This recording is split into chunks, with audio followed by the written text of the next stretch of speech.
Un año ya. Y se me ha hecho muy corto, ¿eh? Quien quiere meter un gol se tiene que organizar. La extrema derecha en el Parlamento Europeo da bastante miedo, ¿eh? A mucha gente se le ha visto el culo en la Unión Europea. Quieren que tengamos con el norte una relación de dependencia. Esto de la COVID, por ejemplo, ha sido una prueba de estrés muy grande, ¿no?, para la Unión Europea. Creo que la gente en España ha reaccionado de manera solidaria. Que la construcción del mundo que tiene el feminismo son la antítesis y el antídoto de la extrema derecha. La política es pedagogía amorosa y voy a llorar.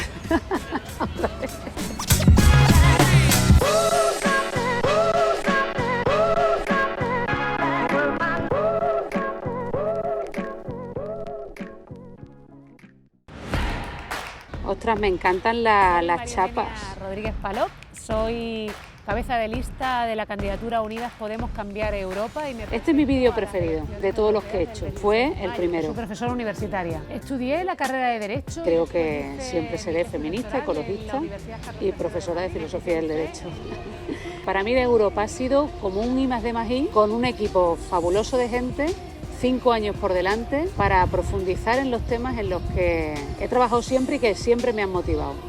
Solo que ahora con un gran altavoz en 27 países, ¿no? Una de las cosas más bonitas que me ha pasado en Europa es haber llegado a ser vicepresidenta primera de la Comisión de Igualdad. Y bueno, un poco lo que digo ahí, que pienso que los políticos y las políticas tienen que ser pedagogos y pedagogas, es que es lo que creo. Lo que hay que hacer es motivar, socializar los problemas, hacer que la gente los vea como lo que son, interioricen eso y motivarlas a reaccionar, a hacer algo para solucionarlo. O sea, como un canal de transmisión. Para mí está siendo una experiencia maravillosa, la verdad, la de la Unión Europea. ¿Qué come un eurodiputado cuando sale del Parlamento Europeo? Bueno, por favor, es que esto fue fantástico, era estas comidas, una especie de supermercado súper de comida ricas. basura. Por ejemplo, esta. O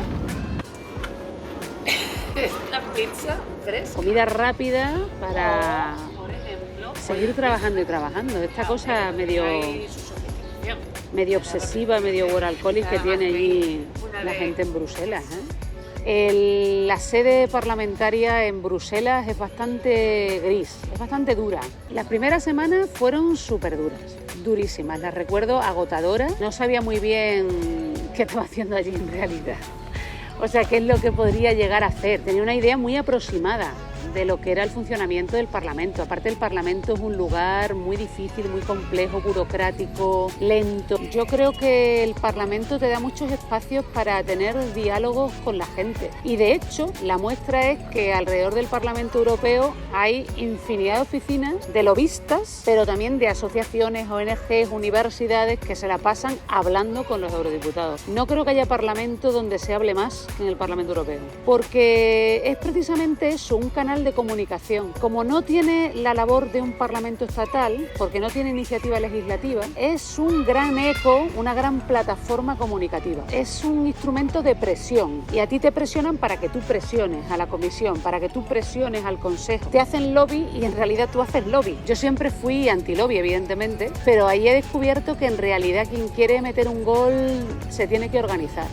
Para mí este año ha sido un año de muchísimo aprendizaje. Una llega a una edad en la que empieza a pensar que ya medio controla las cosas y me he dado cuenta de que soy muy joven. Y he aprendido mucho, muchísimo. Ha sido un año también maravilloso en términos, digamos, de trabajo de equipo, porque me he dado cuenta de lo importantísimo que es estar bien acompañada. Algo que, por cierto, ya sabía porque en la universidad se trabaja mucho en equipo, pero que a veces en política hay quien no lo valora tanto. Una de las cosas más importantes que tengo es mi equipo. He aprendido, por ejemplo, a tejer con muchísima diversidad, con muchísimas diversidades.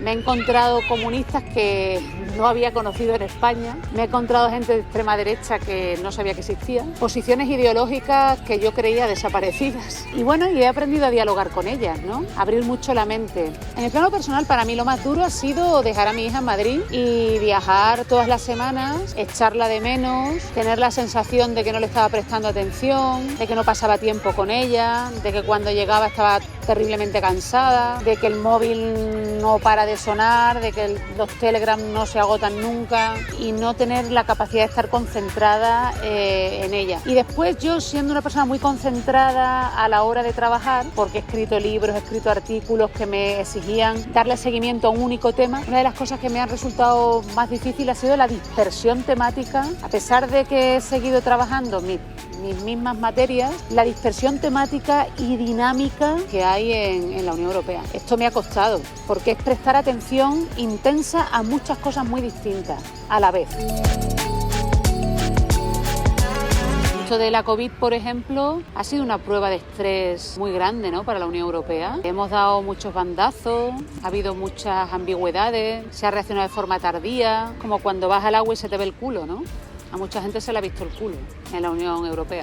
Creo que hemos tenido suerte con que el gobierno de España haya sido un gobierno de izquierda. No sé qué nos hubiera sucedido con un gobierno de derechas, pero me lo puedo imaginar vista la oposición que se ha hecho a este gobierno, ¿no?, por parte de la derecha y de la extrema derecha, pero también de la derecha centrada, aparentemente centrada, ¿no? Creo que hubiéramos derivado en un estado represivo que además se hubiera instalado de manera casi definitiva. Se hubieran recortado derechos y libertades y además se hubiera dejado a muchos grupos vulnerables en una situación de mayor vulnerabilidad y de mayor precariedad. El gobierno español, con todos sus defectos, con todas sus ambigüedades, como era propio del momento, ha reaccionado de manera ejemplar y además a la altura del modo en el que se ha reaccionado en el resto de Europa, siendo gobiernos de signos diferentes. Los que no han estado a la altura han sido los grupos de la oposición. Estos sí que no han estado a la altura. Creo que la gente en España sí ha estado a la altura también. Creo que la gente en España ha reaccionado de manera solidaria, no solamente pensando en no contagiarse en un sentido egoísta, sino pensando también en no contagiar, ¿no? ¿Cuántas personas no se han quedado en casa o han hecho enormes sacrificios por no contagiar a sus padres, a sus abuelos, que han sido pues los grandes sacrificados, ¿no?, de esta pandemia, ¿no? Me da mucha pena que hayan muerto tantísimas personas mayores realmente. La gestión que se ha hecho de las residencias ha sido realmente un genocidio en toda regla, ¿no? Esas personas que han dejado morir ahí dando instrucciones de que no fueran llevadas a hospitales y dándolas por amortizadas, y esas muertes tan solitarias, este país va a tener que pensar mucho en eso y vamos a tener que hacer un luto que no nos está dando tiempo a hacer, pero que lo vamos a tener que hacer. Yo creo que ese luto nos va a pasar factura y va a haber muchas personas dañadas después de esto, ¿no? Cuántas memorias perdidas, cuánto aprendizaje perdido, cuántos abuelos y abuelas desaparecidos, ¿no?, de la vida de niños y niñas que los van a echar de menos siempre. Le llaman stop pedofilia y no lo es. Bueno. La pedofilia, lo que el gobierno Soy el polaco azote se propone polaco. con este proyecto de ley, sino la criminalización de la educación sexual. Soy el azote la de educación Polonia. con la que Es se así. combate. Es una fuente de misoginia, aporofobia, LGTBI-fobia, en fin, es tremendo. Que me ha sorprendido mucho la posición de países como Polonia, Hungría, incluso República Checa, porque hay un crecimiento de posiciones de extrema derecha muy potente. Hay un odio reconcentrado a un montón de grupos, ¿no? Es que Polonia ha prohibido la educación sexual en las escuelas, bueno, ha querido prohibir con un proyecto de ley y ha declarado zonas libres de ideología LGTBI. Hemos visto imágenes terribles de ataque frontal a lesbianas, gays, transexuales. La extrema derecha en el Parlamento Europeo da bastante miedo, da mucho miedo, porque no tienen ningún complejo. Y realmente es la primera vez que yo he visto una escenificación tan brutal de lo que podía llegar a ser el nazismo, en realidad, que no se ha ido de Europa. Me impresionó también mucho, por ejemplo, el Brexit. El momento en el que se constituyó el Parlamento y sonó el himno de la alegría, que a mí me pareció súper emocionante, a pesar de haber sido siempre eurocrítica y, claro, porque no soy ninguna euroidiota, ni ninguna euroentusiasta.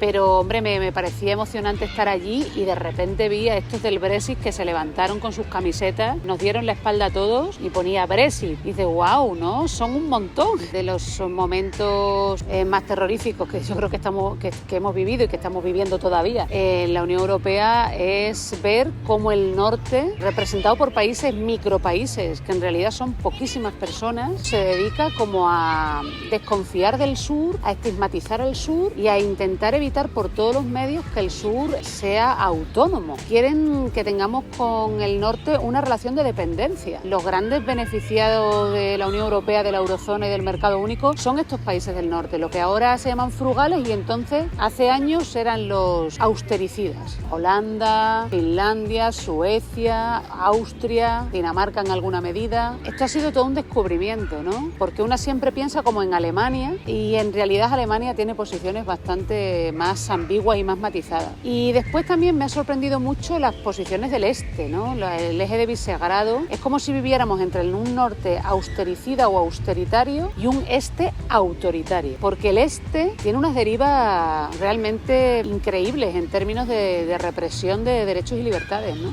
Y las posiciones más europeístas vienen del suroeste. Y sin embargo no somos, en contra de lo que se piensa, los más beneficiados de la Unión Europea. Los más beneficiados de la Unión Europea, sobre todo del euro, de la eurozona, son los del norte. Y los que reciben ahora más fondos de cohesión son los del este. Por tanto, justamente suroeste es una zona muy europeísta y sin embargo no necesariamente la más beneficiada, ¿no? Yo es que creo que tenemos mayor proclividad a la solidaridad y nos hemos creído más eso de acabar con las fronteras interiores, ¿no? El mayor desafío que tiene la Unión Europea yo creo que es el de mantenerse unida, no dejar que las tensiones norte-sur, este-oeste acaben por dinamitar una apuesta que yo creo que merece la pena. Cuando empecé la campaña siempre decía que íbamos en un Titanic, que éramos la tercera clase del Titanic, que caminábamos probablemente hacia un iceberg, pero que estamos mejor ahí que no nadando solos en dirección a la orilla. Lo que no podemos consentir es que se incremente la desafección, la eurofobia y esos intentos de vuelta a un corralito que ya está superado. Es que los estados ya no tienen la dimensión de los problemas, lo he dicho hasta que me ha dolido la boca. No tienen la dimensión de los problemas, no hay ningún motivo para pensar que un estado aislado puede hacer frente a un cambio climático o a una, entre comillas, crisis de refugiados o a un COVID. O sea, eso es absolutamente ciencia ficción. Una de las cosas, por ejemplo, que se ha puesto de manifiesto en este tiempo es que la hiperglobalización no nos ha beneficiado, no beneficiaba a los más vulnerables. Nos hemos encontrado sin mascarillas, sin respiradores porque no los estábamos produciendo aquí, porque las cadenas de abastecimiento eran muy largas. Pero una de las cosas que también se ha demostrado es que tampoco la vuelta al Estado-nación y el cierre de fronteras funciona. Y por lo tanto yo creo que hay que apostar por regiones internacionales, una de las cuales puede ser evidentemente y debería ser la Unión Europea, ¿no? Tendríamos que dejar de ser solo un mercado único para ser una auténtica unidad política. Bueno, España se tiene que dar cuenta de que es la cuarta economía del euro, que es una voz importante en Europa. Al gobierno español se le ha mirado con mucho interés en Europa, en contra de lo que dice la oposición. De hecho, las posiciones del gobierno español en el Consejo han sido escuchadas. Hay países que en el Consejo están haciendo valer sus intereses, aprovechándose de que en el Consejo pues se requiere unanimidad. Eso no significa que esos países sean mucho más importantes que España. Eso lo que significa es que la unanimidad no es una buena regla para tomar decisiones y que un solo país, un micropaís como Holanda, que además nos hace dumping fiscal y competencia desleal, puede dinamitar toda una propuesta de reflote como la que llevó el gobierno español al Consejo, ¿no?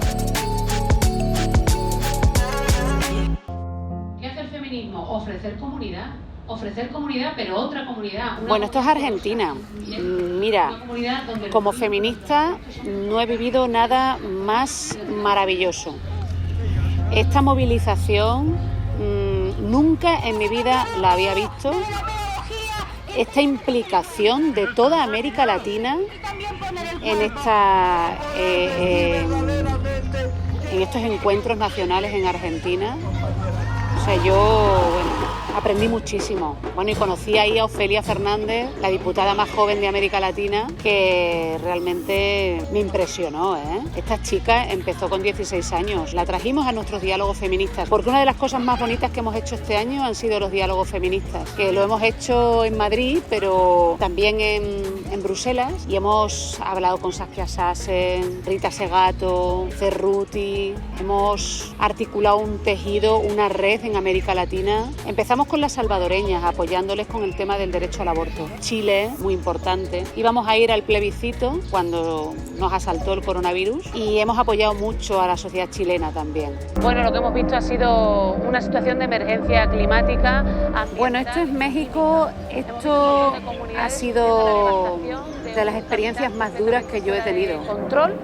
El efecto devastador de los tratados de libre comercio, ¿no? Este recorrido que hicimos por 6 estados en México viendo una situación de emergencia climática brutal, un destrozo alucinante de territorio, de vidas humanas, en estado absoluto de abandono. En 30 kilómetros podía haber una cementera, una hidroeléctrica, un gasoducto, vertidos de aguas negras. Era el aire irrespirable. Está todo lleno de polvo blanco, enfermedades, y me impresionó mucho cómo alrededor de todo ese deterioro ambiental había una gran industria sexual, de explotación de mujeres, de prostitución, de explotación sexual, de trata, feminicidio. O sea, cómo esa masculinidad que destroza el ambiente, cómo esos valores masculinizantes, ¿no?, del crecimiento infinito, la competitividad, el mercado, estaban también en ese patriarcado que usaba el cuerpo de las mujeres como si fueran desechos radioactivos, ¿no? Hola amigas, después de un año soportando y combatiendo actitudes machistas, ¿sentís que os faltan fuerzas para llegar a tope el 8 de marzo? Bueno. He preparado un cóctel de vitaminas feministas. Esto es una invención de mi equipo, que es fabuloso. Repetir todas las veces que queráis y compartirlas con amigas. Está compuesto por gente muy trabajadora, muy creativa y muy ocurrente. Y me dijeron que hiciera estas vitaminas que tuvieron bastante recorrido en redes. Global de la extrema derecha. ¿Tienen efectos adversos? Sí, pero solo para el patriarcado. En realidad lo que queríamos era poner el acento en la guerra cultural que ha iniciado la extrema derecha contra las mujeres. Yo escribí un libro que lo saqué poco antes de presentarme a las elecciones, Revolución Feminista y Política de lo Común contra la extrema derecha, donde sostenía lo que de hecho he visto después, que la extrema derecha tiene como eje fundamental el antifeminismo y que las mujeres somos muy peligrosas para el tipo de mundo que ellos quieren construir, porque son fundamentalmente varones y aunque sean mujeres igualmente tienen un pensamiento masculinizante y patriarcal, ¿no? Pues en estas vitaminas lo que queríamos era mostrar a la gente que la resistencia feminista era importante precisamente para poner un freno a la extrema derecha y que la construcción del mundo que tiene el feminismo, basado sobre todo en las políticas de lo común y en las políticas del cuidado, son la antítesis y el antídoto de la extrema derecha. ¿Qué mundo nos vamos a encontrar después de la pandemia? No sabemos nada. Bueno, estas son las reflexiones post-COVID que montamos con algunas personas que son un referente del pensamiento en España, ¿no? Javier de Lucas, Olga Rodríguez, Yayo Herrero, Alberto San Juan, que nos han iluminado mucho en un momento muy oscuro. Que se fueran a la puerta del Parlamento todos los días, que entraran en sus pasillos, en sus despachos y en sus vidas y que hicieran como hacen los grandes lobbies internacionales, llamarles, tener presencia, o como hacen los agricultores franceses, que yo los he visto movilizarse de maneras súper creativas para llegar a Estrasburgo y sacar a los eurodiputados de sus escaños. Eso es lo que yo creo que hay que hacer, porque no hay mayor altavoz hoy para un movimiento social que la Unión Europea. A los jóvenes por el clima, que no desfallezcan, pero que piensen que la cuestión del clima está relacionada con un modelo económico y que no se puede luchar contra el cambio climático desde cualquier perspectiva ideológica ni desde cualquier posición política, porque no es neutro. La lucha contra el cambio climático es la lucha contra un sistema productivo muy concreto, y si uno está con ese sistema productivo, si uno quiere sentarse en el consejo de administración de una empresa, no está en lucha contra el cambio climático. Esto es importante porque no puede ser una lucha naif. Que somos el futuro del mundo. Realmente el movimiento feminista es el movimiento más interesante que ha habido y que habrá por muchas décadas. No solamente por la reflexión teórica que tiene, no solamente por el recorrido que tiene, sino porque lo que ha puesto sobre la mesa el movimiento feminista es un cambio tan integral que no va a poder ser negado por mucho tiempo ni por mucha gente. Me gusta trabajar con gente a la que quiero. Es decir, que la política es pedagogía amorosa y el trabajo es pedagogía amorosa. Creo que es importante establecer siempre vínculos afectivos con quienes forman parte de tu vida cotidiana y con quienes trabajas a diario.